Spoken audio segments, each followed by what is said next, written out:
Congratulations. You've officially signed up for one of the toughest jobs on Earth, the deep sea fisherman. No, not the guy sitting on a pier eating chips while pretending to fish.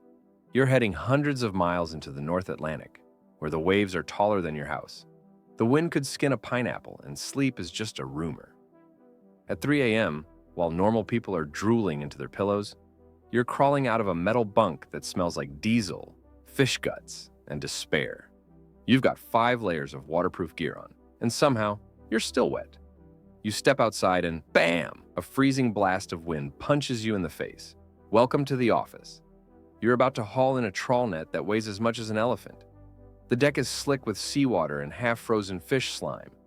The boat lurches sideways as a wave the size of a building rolls underneath. The captain's yelling something incomprehensible over the radio, and you realize with horror that your coffee just flew overboard.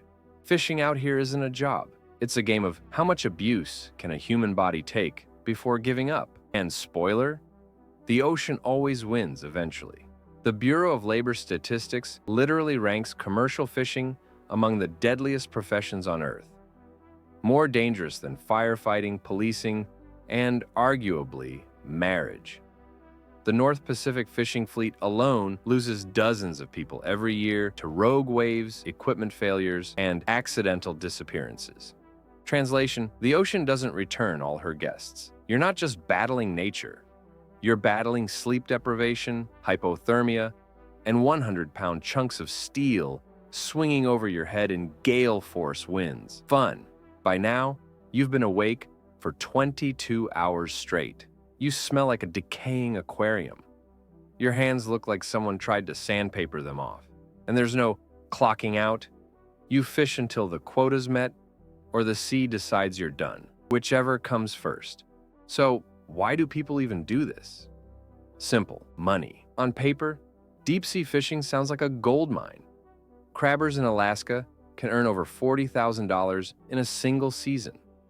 But what they don't tell you is that you might not survive to spend it. The moment a single cable snaps, it can whip through the deck faster than a bullet. One wrong step and you're overboard, into water cold enough to knock you unconscious in under 60 seconds. Here's the twist. If you do fall overboard, there's no dramatic rescue mission. There's no slow-motion lifebuoy throw. You just vanish. The crew might turn the boat around, but by the time they do, you're already part of the scenery. Still sound glamorous? Maybe you're picturing rugged men, big beards, and dramatic sunsets. Yeah, minus the frostbite, sleep deprivation, and the constant smell of rotting squid stuck under your fingernails. You start your day, if you can call it that, at midnight. The nets go down, you haul them up 6 hours later, and the cycle repeats. You don't eat meals, you inhale calories between shifts. Coffee becomes your personality. You work 20-hour days, 7 days a week, for months at a time. The boat never stops rocking.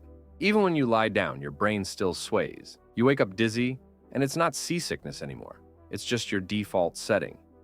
Now imagine spending those endless hours untangling massive nets filled with angry sea life. Crabs snapping, fish flopping, squid launching surprise ink attacks.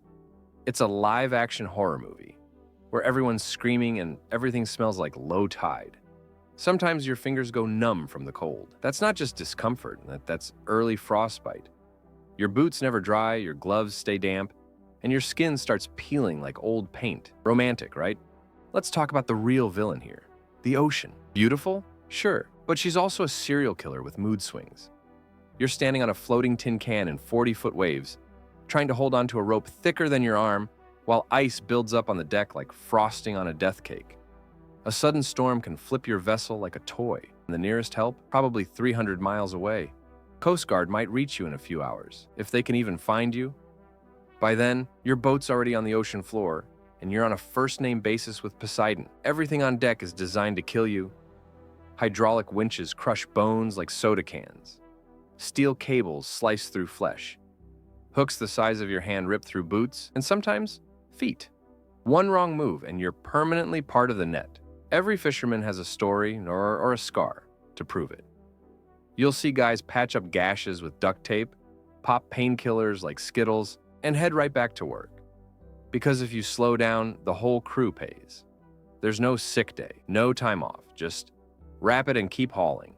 You think you know exhaustion? Try working 20 hours, sleeping 2, then doing it again for 3 months straight.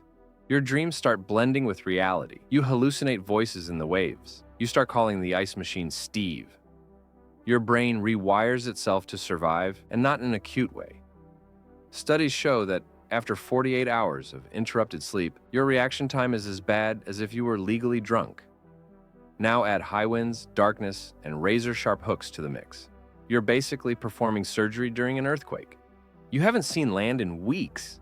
Your phone's dead, your Wi-Fi's non-existent, and your social circle consists of 5 dudes arguing about whether tuna can feel sadness. You miss birthdays, holidays, and sometimes even the birth of your kids. But hey, at least you have the world's most depressing group chat on a ship radio. The sea changes people. You stop tracking time. Day and night blend into one endless gray cycle of wind, waves, and work. You start to forget what grass feels like. The only constant sound is the engine, and your crewmates' snores could wake the dead. After days of brutal labor, you finally haul in a mountain of fish. Jackpot, right? Except now you have to gut, sort, and freeze them by hand before they spoil. You'll be elbow deep in fish guts for hours. The smell becomes part of your DNA. Sometimes the ocean plays cruel tricks. You'll spend 12 hours pulling in nets only to find half your catch eaten by seals. Or worse, tangled and ruined. That's thousands of dollars gone, and guess what? You still don't get paid until you dock and sell the catch. Hope you like gambling with your spine as collateral. By week 4, you're operating on fumes. Your hands shake, your eyes sting, and you've forgotten what silence sounds like. Some guys start talking to the fish. Others pick fights over imaginary insults. The line between exhaustion and madness gets blurry. Mental health on fishing vessels is a serious issue. Isolation, fatigue, and trauma lead to high rates of anxiety and depression among crews. But the culture's old school.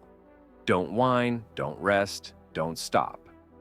So everyone just laughs it off until someone doesn't. After months at sea, you finally turn homeward. You've made it. You're bruised, battered, and smell like a seafood apocalypse. When you finally step on land, it feels like the ground is still moving because your inner ear literally forgot how to stop swaying. Your family barely recognizes you under the beard and sun damage. You shower for an hour, eat real food, and promise yourself you'll never do it again. Then your phone buzzes. Boat's heading out again next week. You in? And without thinking, you say yes. Because apparently you've developed Stockholm Syndrome, but for the ocean. So, yeah, it sucks to be a deep-sea fisherman. You freeze, bleed, puke, and barely sleep. You risk your life daily for money you might not even make. The ocean's your boss, and she's the worst manager in history. But ask any fisherman why they keep going, and they'll say the same thing. There's nothing else like it. It's the rush of hauling a net full of silver under the sunrise. The pride of surviving what most people couldn't last an hour in. It's that rare breed of insanity called freedom. Out here, there's no Wi-Fi, no traffic, no boss breathing down your neck, just you, the crew, and the endless horizon daring you to come back. And against all logic, you do. So next time you order fish and chips, remember? That fillet might have come from a guy who battled freezing waves, dodged death 3 times, and hasn't seen his phone battery hit 10% in weeks. And that's why it really sucks to be a deep-sea fisherman. But hey, at least the view's nice.